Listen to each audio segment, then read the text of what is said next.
Good afternoon, everybody. This is Patrick from the Poison Pen Bookstore, and we're here with another of our virtual events. And today, Catherine Ryan Howard is joining us all the way from Ireland to discuss her new book, 56 Days. And just today, we got our autographed copies. You can see it right there. I'm glad you picked a neat one. Yeah, that's actually a really nice little stylized signature there. But I will be kind of moderating the Facebook questions or comments. So if you have questions for Catherine, go ahead and put them in at any time during the program. And I will reemerge to ask Catherine some of your questions. And then Barbara is tuning in from her home office today. And so Barbara, I'm going to hand it over to you. Thank you very much, Patrick. Welcome, Catherine. It's a real pleasure to meet a new author. Thank you so much. Thanks for having me. Well, it's indeed our pleasure. I'm holding up my advanced reading copy, which I'm happy to say I got to peruse a couple of weeks ago. And this is a terrific story. Patrick has the autograph book, so we'll talk about that. I wanted to say before we start, I am wearing my Irish jacket purchased at an abbey, the name of which I can't remember, somewhere in the west of Ireland, possibly in County Mayo. If I really lean back. And it's green, is it? It's green in color? It is green and it's gorgeous. It's also quilted, so it's a slight bit warm for where we are, but I want it to be authentically Irish to have this discussion. Although your book is not in the west of Ireland, but rather near the Dublin city center. But well, anyway. Ireland is so small that it's, you know, it's half of one, or 6 of one, half dozen of the other. It's not too far from the west, even though it's on the other side of the island. That's true, unless you're driving and not on the motorway, in which case, Ireland has some of the scariest driving for Americans in the entire world. I understand, because I have only driven a car for 1 year of my life, and I did it in Florida. So I don't know how to drive here. I think it must be terrifying, like, because you don't have roundabouts, you have very wide, well signposted roads, and we have like tiny little boreens almost, we call them. So I totally understand. It's actually, a lot of the problem are the stone walls. I can still remember my husband and I in our rental car, which my husband in a moment of madness refused to insure for piratical rates at the airport, which was a horrible mistake. In any case, we were near Galway and we drove along a road. We were driving along what looked like, some lovely ocean front and all the rest of it. And all of a sudden we ran into road building machines. And it turns out we were on a road under construction, but we couldn't tell the difference. And so he had to reverse out for like 5 miles in order to get back to a main road. That absolutely sounds like driving in the west of Ireland. It does. But on our last visit, a year ago, last May, we drove from Dublin to Ashford Castle and almost entirely on the motorway. And if you're on the motorway, it's a whole different ballgame. So yeah, it's a lot easier on the motorway. Yeah, and the wild Atlantic Way up the west coast of Ireland is something really spectacular to drive or bike or possibly even hike a good deal of it. And that's wonderful. But we are in this book, 56 Days, over in Dublin on the East Coast, which is on the... Where I am right now. Oh, God. Okay, well, that was going to be my next question. So Catherine was actually born in Cork, which is to the south of Dublin. And her debut thriller, Distress Signals, was an Irish Times and USA Today bestseller and was shortlisted for the British Crime Writers Association John Creasy New Blood Dagger Award and the Irish Crime of the Year. The Liar's Girl was a finalist for the 2019 Edgar Award for Best Novel. And her third book, The Nothing Man, was a #1 bestseller in her native, I can't read today, in her native Ireland. So as you can see, she's been a smash from the very beginning. And I can certainly see why that is true after reading 56 Days, which is a compulsive read and an unusual read. So Catherine, there's a great story behind why you wrote it and why you said it where you did. So rather than me talking, why don't you tell us what that is? Well, I think people can probably figure it out without me even telling them, but I wrote this thriller set in lockdown while I was in lockdown here in Dublin.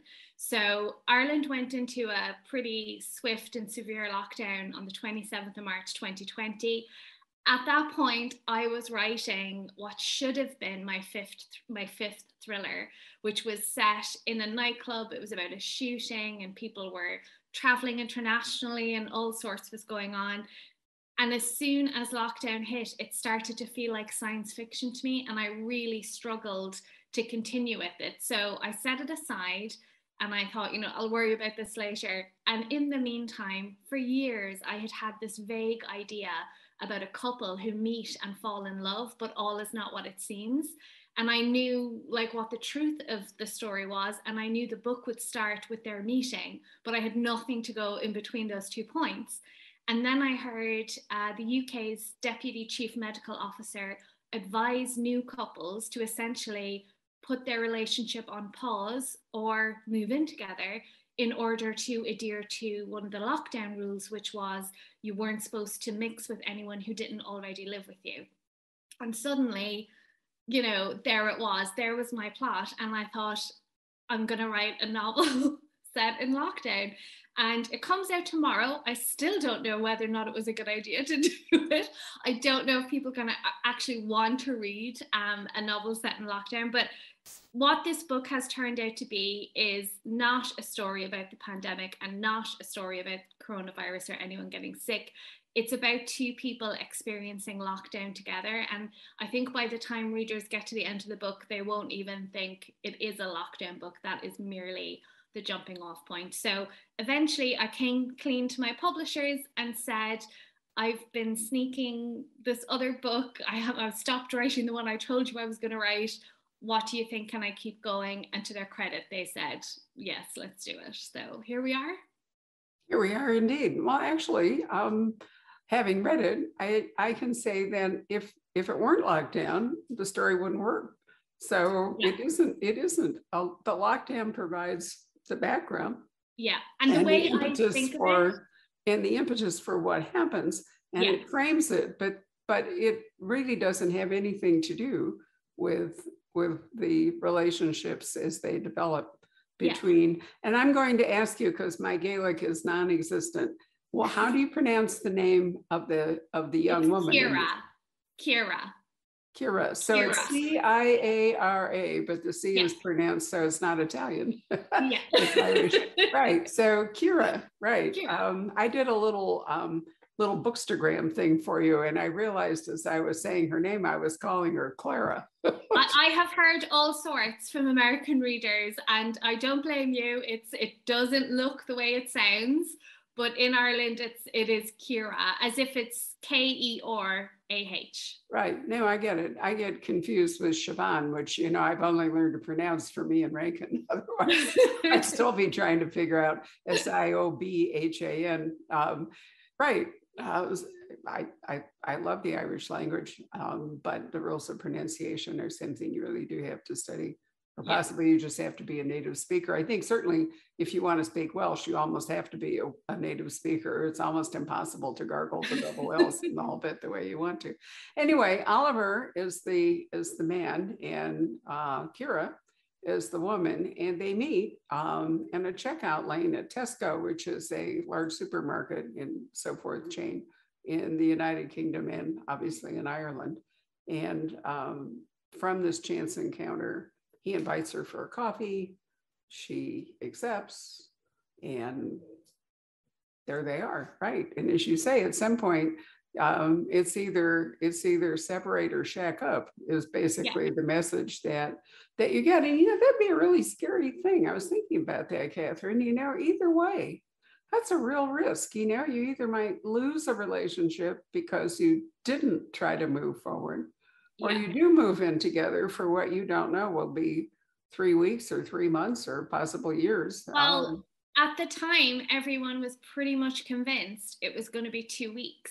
Yeah. And I think, I've had some readers who are like, I would never do that. Like, I can't imagine it. But I know some people who did do it, and, it worked out. So far, so good. So I think it's difficult to think back to that time and actually remember that we really did think, here in Ireland anyway, this is going to be a couple of weeks. And then we thought it was going to be 5 weeks. And then we thought the summer we'll be back to normal. And of course, every time we got to the next point, it didn't work out. So I think for Kira and Oliver, you know, outwardly, they sort of feel like this is a risk we can take, because if it goes wrong, Kira can just go back to her own apartment. You know, she's just staying with him. She's not actually moving in with him. She's not paying rent or, you know, dividing up bills or anything. She's just going to stay with him for a couple of weeks, she thinks. Right. Well, I agree with you that no one at the time that this all started really envisioned how long it would go. Who of us envisioned the variant would come back, and, you know, here we go again on possibly another more dangerous round. And actually, there was a very scary essay by some people in one of the papers today. I can't remember. I think it was the Wall Street Journal, but to the effect that if this was actually a virus created in a lab in Wuhan, and there's some evidence that it might have been, then it's far more dangerous than we yet imagine. And there are opportunities for more variants that we can't yet perceive, because the virus would have been, in fact, designed to attack people in a way that a natural virus would not. So that's a happy thought for today. But anyway. Well, funnily enough, in a previous life, I wanted to be a virologist. That was my first dream. Yeah. So I mean, I was totally not built to be a virologist. So it was just a dream. But one of the things that I found fascinating about viruses was how well designed they are to essentially wreak havoc. And the virus, this has nothing to do with my book, but the virus I was obsessed with was the Ebola virus. And when someone who has Ebola is dying, they eject bodily fluids. You know, they're having a fit and there's blood and everything. And that's because the virus knows the host is dying and this is its last chance to infect someone else. So that's what you're dealing with viruses. We all should have known way back in 2020 that we were not going to get out of this anytime soon, unfortunately.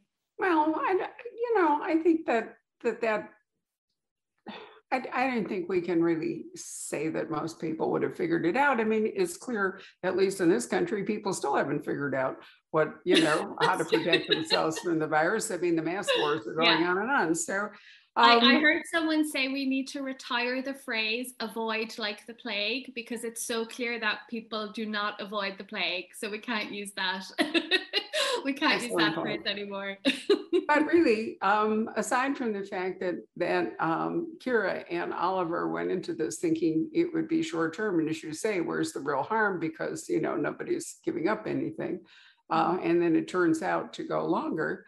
If it weren't for the fact that it goes longer, then what happens in the book can't happen. It wouldn't have happened in like 2 weeks. So the virus was your friend in that respect. It absolutely was. And, the way I describe it is that I would probably have written a version of this story eventually. And in my fictional universe, Kira and Oliver would have met in that supermarket queue. But lockdown gave the three of us the opportunity for it to happen this way. And I think this was the best way, ultimately. So stories just exist and writers are there to write them down. I mean, that's a whole theory of writing, is that all these stories. I don't normally go in for that, but I will on this occasion. Well, I've always thought it was a nice theory, but in any case, but what happens is when the book opens, we are in this rather posh apartment complex where Oliver lives, and something is clearly wrong. There is. It's not a spoiler to say there's a dead body in the apartment. Right.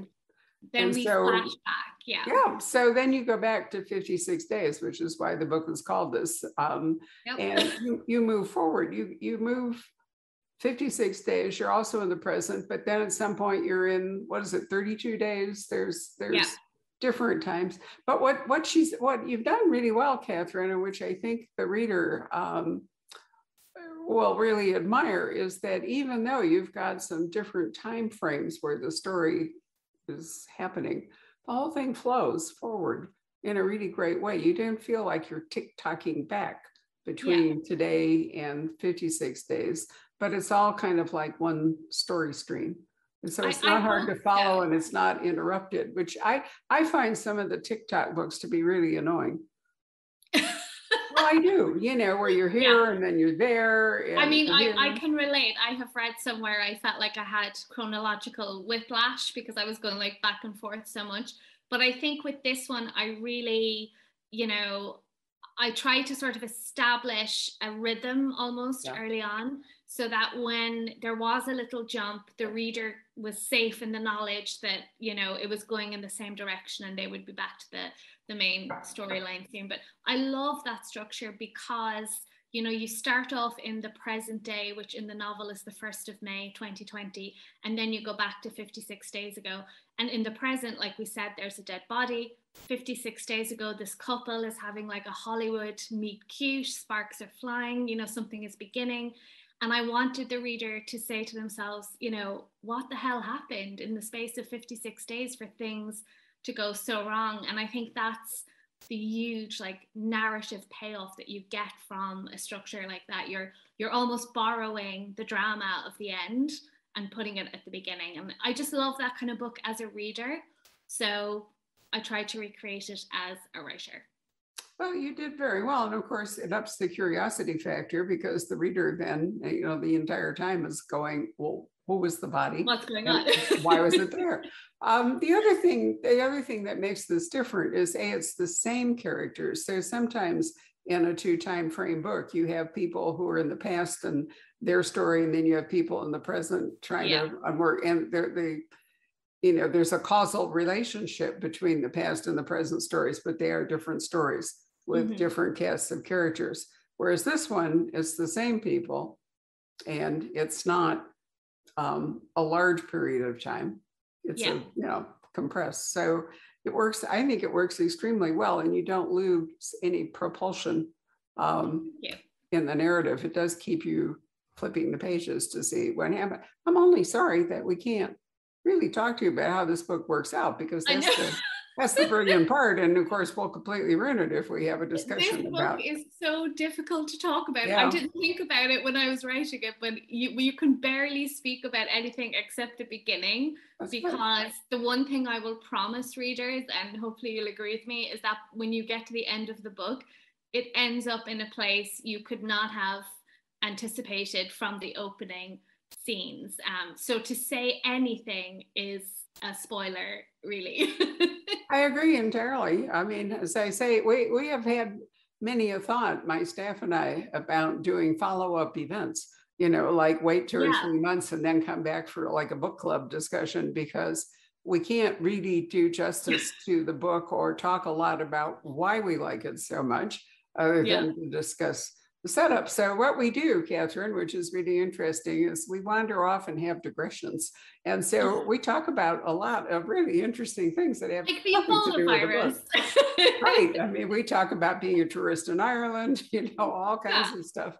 And also there are frequently, most of the time, fewer questions when we have a brand new author, because people really haven't had a chance, you know, to get to know you very well here and to raise questions about. So let's go back and talk about the difference between writing standalones and series. What draws you to a story, and are you drawn to a story that you can complete in just one novel, or do you have some sort of interest in continuing at least one of the characters' story in a subsequent book?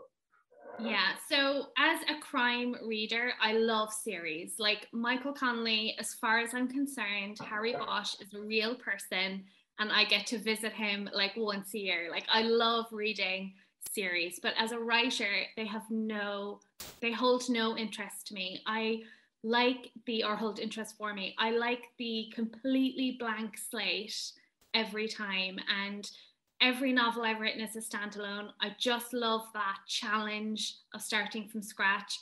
I would hate to be under the pressure of having to keep someone alive or, you know, making sure they can reappear again in a later book. It just feels like each book to me is entirely a closed universe. And I do put little nods to my other books in each one, but they are all entirely standalones, and I truly cannot see myself ever changing. Like I really have now, don't drag out this interview in 10 years time when I'm doing a series, but I really have no interest in writing a series. As much as I love reading them, they're just not for me as a writer. I just love standalone. So obviously you really enjoy world building, because in fact, if you're writing standalone novels, every novel, I mean, you know, you think of world building more with science fiction and fantasy writers because they have to create entire universes. But the truth is, if you're writing a thriller like 56 Days, you're basically, even though Dublin, central Dublin is real, and some of the background events are real, you're still doing world building and creating characters. And so you must like that challenge. Yeah, I just love, like, I mean, this is my dream job. There's no part of it I don't like. I like working in my pajamas. I like getting to watch Netflix during the day, you know. I love being a writer. And my favorite part is the building. You know, it's the story, the architecture of the story. It's the layering in the complexity. And, you know, if I had a series, like, as you say, a lot of that is done. Like, you're almost coming into the middle of the world every time you start a book. And I prefer to kind of start from the outside in again, every novel. So I really enjoy it. Well, the other advantage to writing a standalone is that every character in it can be at risk.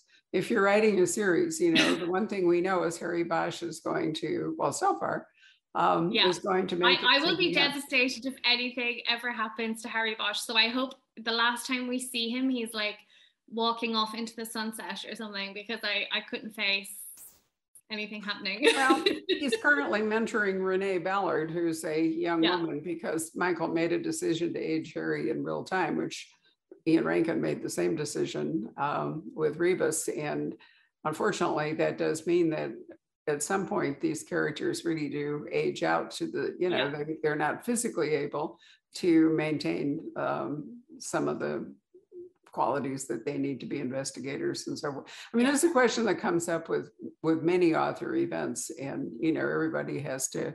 The other choice was like Sue Grafton keeping Kinsey Milhone in the 1980s when she started it, but by the time she got to Y, which was tragically the last we didn't get see, they'd become historical novels because you know, she was still there, not wanting to do technology and so forth. So it's a complex. These are all things I don't have to worry about. It's no, great. no, you duck them all. And as we read it, we really don't know. Is Oliver going to survive? Is Kira going to survive? Is this some stranger that's wandered into the, you know, the reader has no safety net when meeting the characters, because any of them can exit, can turn bad, could do all kinds of things can happen. Yep. So fun for you, and actually fun for us. I do think that thrillers adapt well to that structure. It's harder to do that if you want to write police procedurals or something of that nature. That's the other aspect of series, is that they often are procedurals. And the big thing for me, like anyone who has read as of tomorrow, all 5 of my books, they are totally different from one another structurally. So each time, I think I've only written one like linear story, and that was my first, my debut, Distress Signals. So Rewind, which was my 3rd novel, it actually started in the middle and then it skipped back and forth. It was supposed to be like you were watching a video out of order and you could only put everything together at the end. And my last book, The Nothing Man, was half a true crime memoir that I made up and half the killer's reaction to it as he reads. So you and the killer were reading the book about him at the same time. So I don't just sit down and write this thing happened, then the next thing, which is often how a procedural has to go. It wouldn't make much sense otherwise. So I think that's a huge part of it for me, is that, you know, I always do something with the structure of how the story is told. And I think I'd feel really confined and constricted if I was trying to write a series, because there has to be a uniformity in a series to some extent. So for you to gain the expertise to write like that, you must be, 1, a great reader yourself, but 2, did you have any sort of training or instruction or mentoring in writing? I mean, not really. Like, this is kind of, so basically, let me put it this way. For 10 years, from probably when I was like 18 to 28, I was obsessed with being a writer. So I went to all the seminars and I read all the books and I stalked all the authors at events. But I never actually did any writing. I left that bit out. For some reason, I thought that was the least important part of getting published. And then when I finally came to my senses and actually sat down and wrote something, I realized that I had essentially wasted my time, because you will never learn what you need to know outside of the act of writing. It's writing the book, even if it's a book that never sees the light of day, even if it's a book that you don't finish, that's where you learn how to do it. And of course, being a reader is the most important part of it. Like, I was always a voracious reader since I was a child.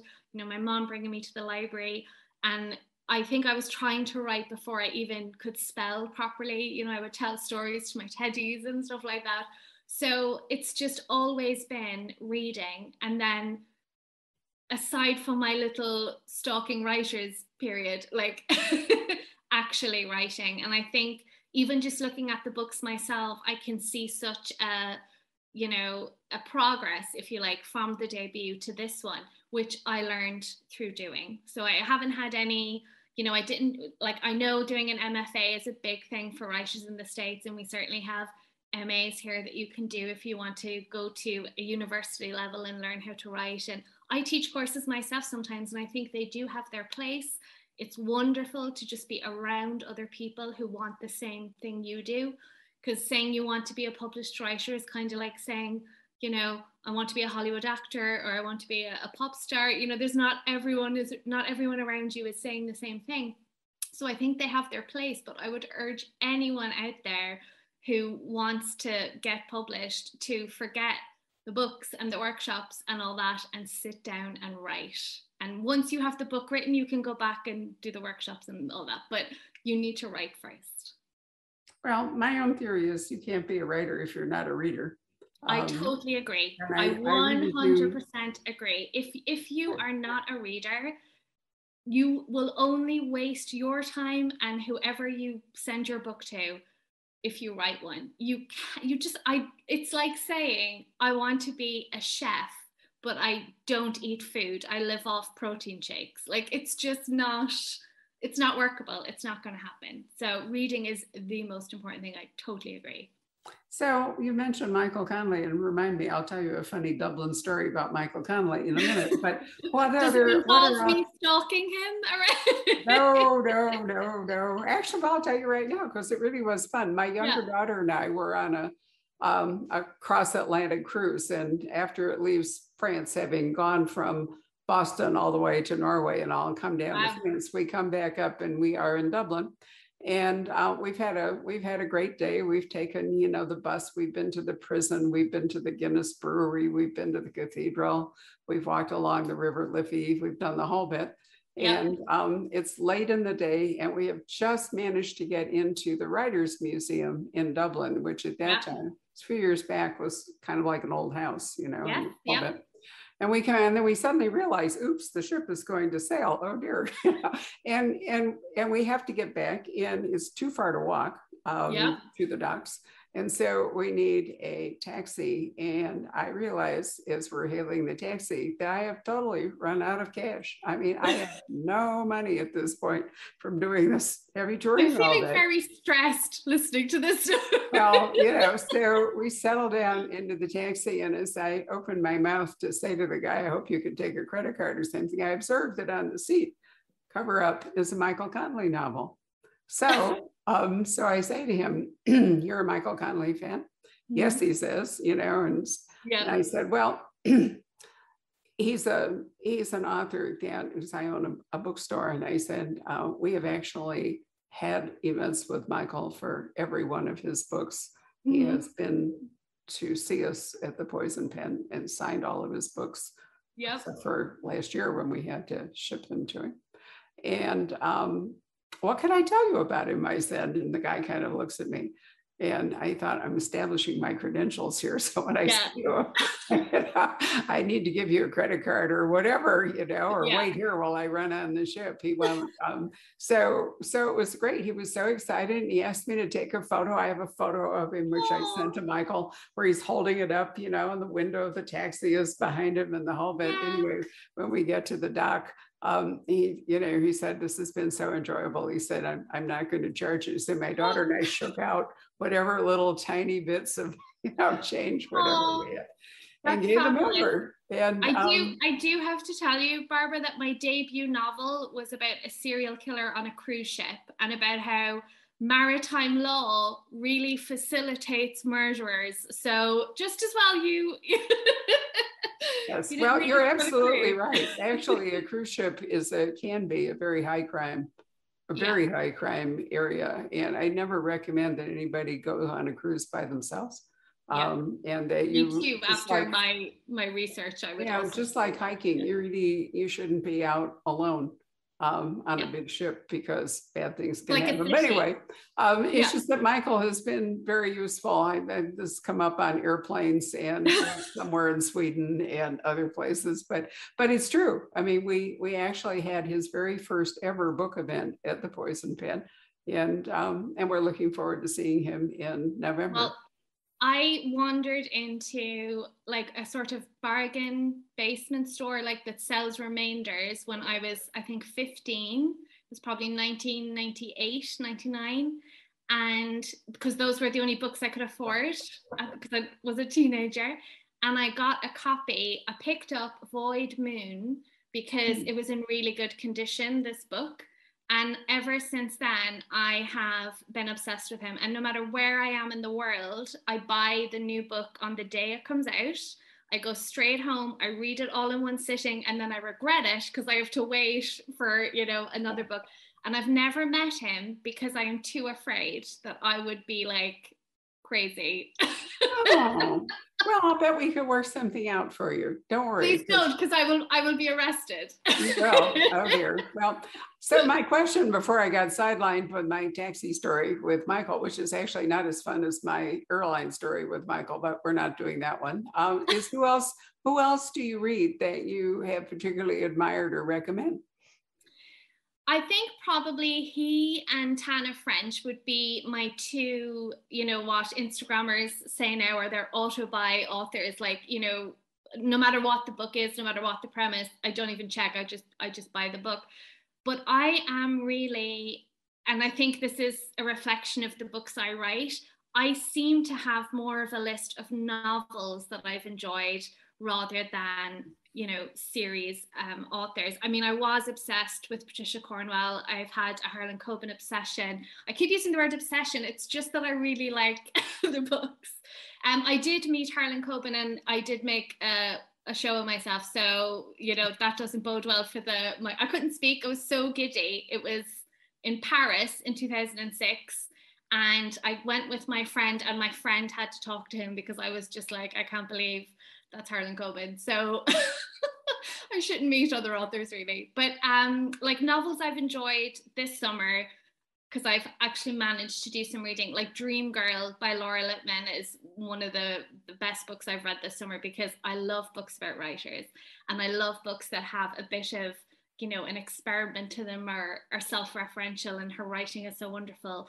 And of course, our own Liz Nugent. I don't know if you've read her books, but she'd be a friend of mine anyway, but I love her novels as well. And we have so many amazing Irish female crime writers that, if you like what we're writing, you are spoiled for choice by the number of us that are. And Jane Casey is another absolutely superb author. Andrea Carter, another friend of mine, her books are published in the States, and she sets her books in a showing up in the north in Donegal. And it's just, incredibly atmospheric and mysterious. And again, wonderful prose. So I read basically a lot of my friends because the Irish crime writing community wonderfully is a community, and a lot of us know each other and, support each other. And of course, go to the bar after events when we were allowed to go to events, which hopefully will return soon. So Yeah, I do read quite widely, but I do call Michael Connelly my God amongst men, and you can't see it, but back here I have a framed picture of The Garden of Earthly Delights, a framed print from the Prado, because my favorite novel of his is A Darkness More Than Night, and it features that print. So I'm really totally going to get arrested after all this Michael Connelly talk. No, not at all. You know, I mean, anyone who reads Michael Connelly knows about Hieronymus and, you know, all the rest of it.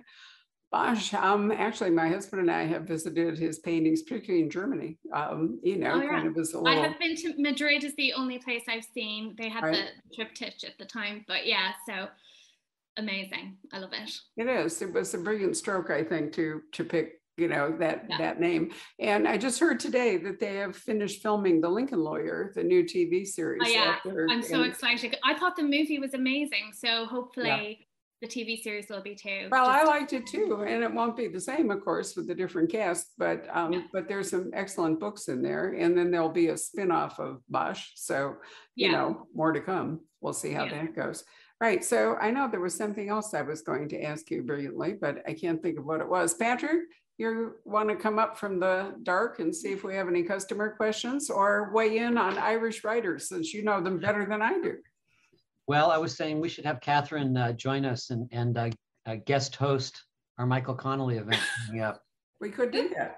Or have you chime in. I mean, I wouldn't be able. As long as you didn't go all Kathy Bates on us. That's what I'm afraid of, honestly, because I have been reading him for so long that, like, you know, I just think he's amazing. So he's such a nice, kind of humble, unassuming guy. You know, doesn't come across as really impressed with himself. You'd love him. That's what I've heard. Yeah. He's Anytime you meet other crime writers at festivals and stuff who have met him, they all say exactly this. This is basically the Michael Connelly Appreciation Society this evening. I've never. Well, he has Irish roots, so it's only fair that we actually do that. I would throw in that my husband and I have been watching a lot of serial crime on television. Have watched John Banville. They've done 4, I think, of Quirk. And now I see that he's, and he wrote them, of course, as Benjamin Black rather than John Banville. But it looked to me, Patrick, like he has a book coming out soon, another Quirk. And this time he's got his own name on. I mean, he's not writing it as Benjamin Black. He's actually writing it as Banville. They're quite dark. I have to say, watching the TV, it was sort of like watching Mad Men. I forgot that everybody smoked all the time and drank way too much. And so in a way, it's kind of irritating, and you want to say to Quirk, you know, stop, you know, just stop. But on the other hand, it's the 1950s. And so to be authentic, you know, there we are. But it's a very different feeling reading Banville than Tana French today, or you, or, you know, I love John Connelly, but his books are mostly set, you know, in the US with Charlie Parker. Who else, Patrick, are we thinking about? Oh, there's so many. You know, Stuart Neville. Yeah. In the North, Adrian McKinty, who does that great series, Sean Duffy's series. He does. Actually, Stuart's going to be with us on September 7th, talking to Patrick about a new book set in Belfast, right? Stuart Neville? I'm sorry, and I interrupted you. Who else? No, I'm just trying to think myself. Brian McGilloway. Yeah. Series was it up in Sligo, Catherine? Something like that? I'm not entirely sure. Sorry, I just did an event with Brian like before a couple of months ago, so I should know that. But I know some of them. It sounds like it could be right, but it might be a little bit. No, maybe it is Sligo, actually, come to think of it. Sorry, Brian, if we have got the county wrong, but there's a lot of counties here, so. Ken Bruin, of course, in Galway. Yeah. There's loads of them. Eva, is it Dolan? Eva Dolan, is that right? I think she's British. She is British. Yeah, Jane Casey is who you're thinking about. But I'm trying to remember, Jane's books are set in England, aren't they? Rather, I just read one. They are, yeah. So she may be an Irish writer, but I think she writes a British series, or she wrote a British policing series. And then there's historical Ireland. There's Peter Tremaine, actually Peter Barrowford Ellis, who's an historian. I just exchanged emails with him the other day. he's working on his, I think, 35th Sister Fidelma, which is 6th century, I think, Ireland set in Cashel. And there was a woman who wrote a number of books set in the Burren, and they were medieval also, but I'm going blank on her name. But medieval Ireland is a really interesting, period to write about. And there've been a couple Elizabethan, when the British came and all that kind of thing, and other stuff. Patrick, there's even Bob Parker wrote a couple of at least one or two Irish books. I think he was interested in in 1920, and remember they're not Spencers or anything. I can't recall. There are two of them. Weren't they I Irish? can't recall the titles, but Irish they're American kind of Irish American, really, right? Well, yeah, but one of them actually starts and mostly takes place in Ireland before they come to Boston. Okay. I could look it up, but so I think Ireland is like Iceland. We have very little crime and a load of crime fiction.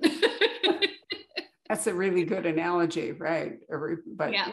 And I'm glad that's the way it goes, that it's not the other way around. But it is funny because, like, certainly I think 2 of my books at least have serial killers in them. Ireland has only ever had one confirmed serial killer. I always use the example that it's apparently the same size as the state of Indiana. So you can imagine trying to be a serial killer in such a small geographical space. And also, like, we joke about it, but everyone does know everyone. Like, I'm living in a city 2.5 hours drive from where my parents live, and I moved to a new area. Went out for a walk one morning, and I come home and I get a phone call from my mom. I heard you were out walking this morning, because someone she knows saw me and told her. Like, you can't be a serial killer here. You just wouldn't get away with it. So it's an awful warning right now to a serial killer, right? Don't go to Ireland. You won't get to the serial bit. I'm sorry, you won't. You just find him down at the pub, right? It's literally, the guards would just be like, "Did you see?" And they'd be like, "He's over there in the corner. You can go, you can go arrest him." I have a question or two here from our audience. Debbie, she has a few questions packed in here. Okay. Do you do a lot of research for your novels, is one, and then how do you go about developing your ideas? Do you people watch? Are you always eavesdropping on strangers? Are your antenna always out there for stories and dialogue and all that good stuff? Okay, well, first of all, oh my God, what was the first part of the question? Okay, sorry about research, right? Yeah, so I abhor research and I try and avoid it as much as possible, which is another reason why I wouldn't do a procedural series. I prefer write what you know, in the sense that you should use what you know. So I always put like a little bit of the knowledge I do have into the book. So, like, for instance, the first book, which was set on a cruise ship, I have never been to date on a cruise ship, but I did work in a hotel in Walt Disney World as a housekeeping supervisor. And there's no difference really between cleaning hotel rooms and cleaning cabins. So I made my character on the cruise ship a cabin attendant, a housekeeper, and used that. So I tend to do a lot of that, kind of repurposing real things from my life. I do work with a member of Garda Síochána, with the Irish police, who reads my manuscripts and says that would never happen, or look, we can pretend that would happen. It's a bit of a stretch, but you can put it in there.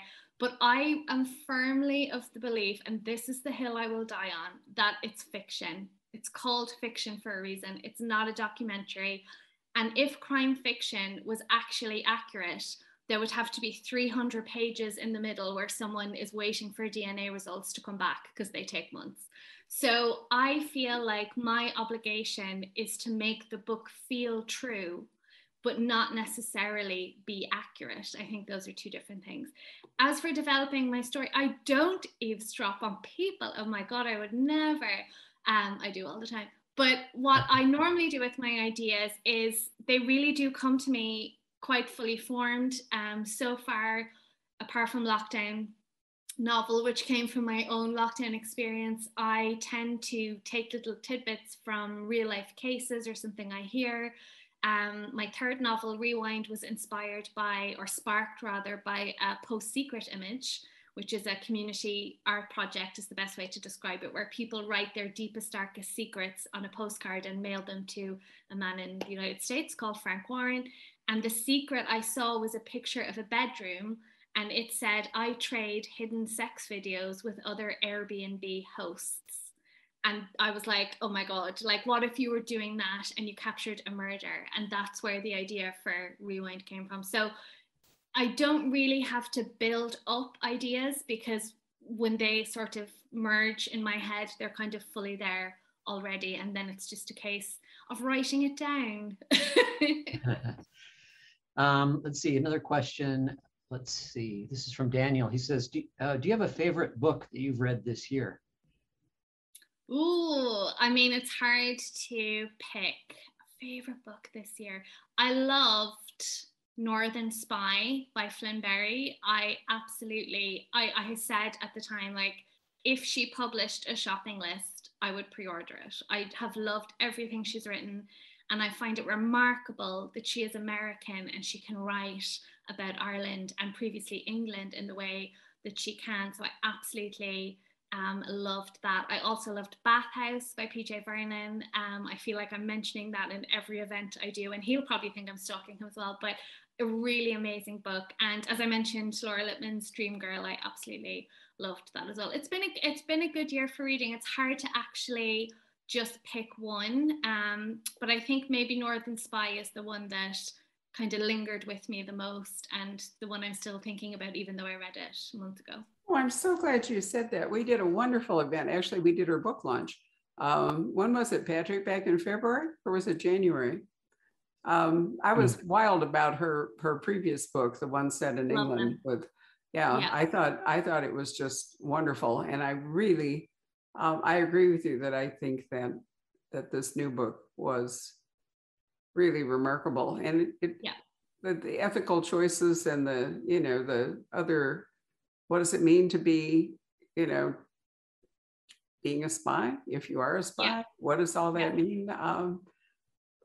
Truly remarkable. She's for the last few years, I'll send you the link to the video, because you probably enjoy watching it. Love to watch it, because I read Under the Harrow. I don't even remember how I heard about it or how I saw it, but I read it shortly after it came out, and I have been saying to everyone since then, you need to be reading her. So I was so delighted that Northern Spy was picked, I think, by Reese Witherspoon's club, because now she seems to be getting a lot more attention, and I hope that more people here in Ireland will read her work, as they are doing already in the States. So I hope so too. She's not a book a year kind of author. She's a thoughtful author and a bit slower than many writers. I think Northern Spy, wasn't that just her third book, Patrick? Her third, yeah. I think it is. Yeah. Was A Double Life the one in between? Yes, and that was the one about Lord Lucan, which I thought was a fabulous, riff on that story, a real story. But what would be? Like I said, if she published her shopping list, I would read it. Let's see. Somebody's asking, what's Catherine working on now? Okay, so my next book, because I am on a book a year, or trying to be. So hopefully next summer, book 6 will be out, and it's set on the set of a movie set. And again, like, it was inspired by a real thing. My brother is an actor, and a few years ago, he was in this Irish independent horror movie called Beyond the Woods. And it was filmed in a secluded house out in the Irish countryside at night, because it was a horror movie. And he told me that one of the first things they had to do when they arrived on set was to go to the local Garda station and say, if you get a call in the middle of the night that says, I'm hearing screams, someone is being murdered in the woods, don't worry, it's just us filming. And I immediately thought, if you wanted screams to be ignored because you were up to something worse than filming a movie, this might be a good cover for it. So that's what I'm working on at the moment, and hopefully it will be out next year. Sounds great. I can see how ideas come to you. I mean, because if Yeah, that's the difference oftentimes between writers and everybody else, is that most people would hear that story and not give it a lot of thought. But a writer goes, wait, here's an excellent opportunity for a crime. And I mean, really, it's just the difference in how people's minds work. Yeah. Let's see. That's really about it as far as actual questions. Okay. Well, in that case, Catherine, it has really been a pleasure to talk to you. I truly recommend 56 Days for reasons that, unfortunately, in part, we can't talk about. But the writing is wonderful. The characters are truly vivid. If you are a Tana French reader and you want to spend more time in Dublin, for example, or if you read John Banville in 1950s Dublin, doesn't do it for you, but modern version would. This is a wonderful book to read, and basically that's all we can tell you. But I want to thank you for signing copies for us, which we very much appreciate, and your publisher Blackstone for making those available. So we'll be in touch. I'll send you a video link to Flynn and also to Michael, and he's really not scary. Maybe we can. No, but I am, so. You're really too terrified to meet him, huh? I might scare him, yeah. Okay. Well, sometimes people don't want to meet their favorite authors for fear of being disappointed. But as Patrick has already pointed out, and you have mentioned, nobody's ever been disappointed meeting Michael. He's exactly who you think he is and who he ought to be and who you imagine him to be. So it's never a disappointment. We can't say that about every writer. I've never heard anybody say a negative word about Michael. No, that's saying yeah. No, but he's not some Pollyanna kind of guy either. He's not real like he's fuzzy, Yeah, well, he's a really good person, and it comes through, in a way. And Harlan's a lot of fun. He's going to be doing an event with us in a couple of weeks, and Harlan is, to my knowledge, never at a loss for words. I have never found Harlan to be at a loss for words, and he's always funny.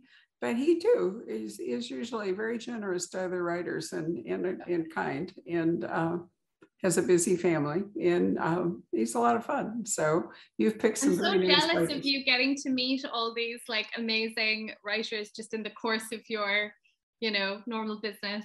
Must be fun. 31 years in, we have most of today's writers. We've been lucky that we have met them early on, or we get to meet them now.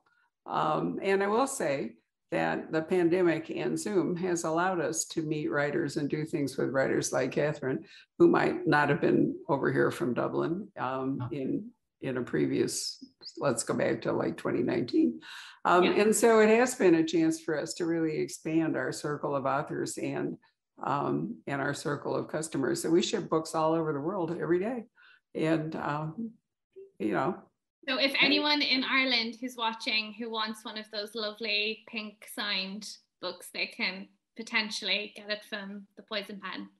They can indeed, but they need to ask for a shipping quote, because unfortunately books don't swim. And and I have to say, and it's nothing we can do about it, but the rates. This I will say, if you decide you want to order a book from the Poison Pen, you're way better off to order several books, because the first one is a killer for shipping. But after that, it's a very small increment. So if you're going to, or the Outlander bookstore, and those are big and heavy books, and they go all over the world every day. And I am frequently amazed at what people pay for it. But at the same time, you can see that 8 books is a way better bargain than 1 book if you're going to be shipping. And buying 8 books is so much more fun than just buying 1. So it is, but it's just the way it is. Anyway, Catherine, thank you for your time. Thank you all for joining us this afternoon. Don't forget to buy an autographed copy of 56 Days while you can. And bye. Thank you. Bye. Hello. We hope you're enjoying our programs and podcasts with authors. We'd like to expand them, and your help would be appreciated.